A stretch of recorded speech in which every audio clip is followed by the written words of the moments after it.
These murder tableaus mean something profound. He is telling you that nothing is sacred and nobody is safe. You will see crimes in our episodes that you have never seen on television before. I'll just say that.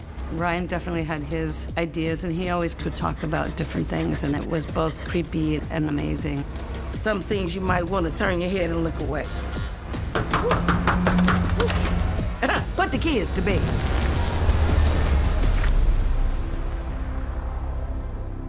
The killer left a calling card. What's his name? Grotesquerie.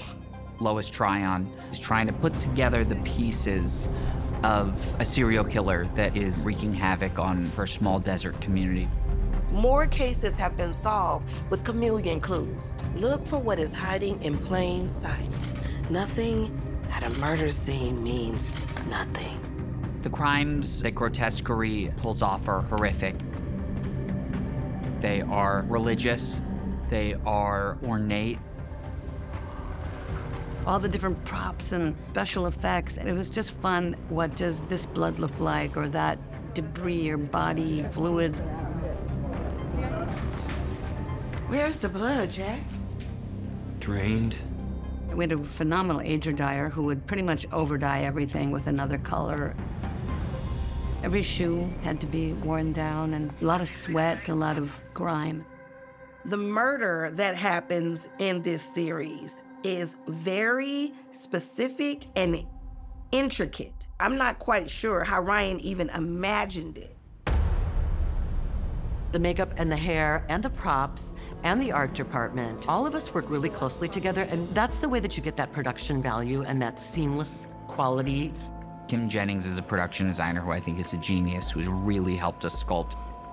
The murder scenes create a very dark world. We wanted to make sure that we could match that. Welcome to The Last Supper.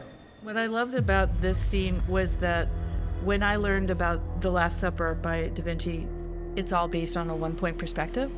And so we used that to create rebar going into people's heads and connecting the bodies together so that they were reenacting Da Vinci's scene.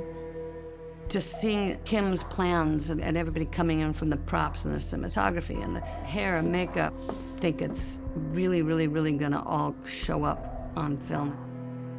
As you explore later on in the series, the crimes are very much based on unsolved mysteries that have plagued Lois throughout her career that she was never able to solve.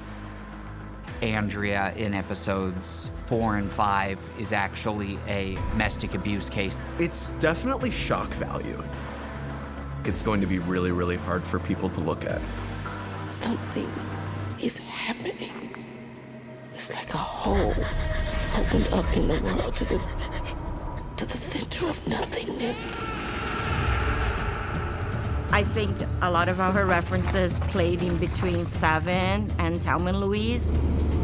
If those two movies had a baby, I guess that would be the Ryan Murphy version. It looks horrifying and jarring and all the things that Ryan Murphy television is about. It's fun. It's visually captivating. Wake up! Something old, brutal, and hellish is here. I don't think that you're crazy to think that. Grotesquerie is revealing what Lois is most terrified of, and it's bloody and it's brutal and it is horrific.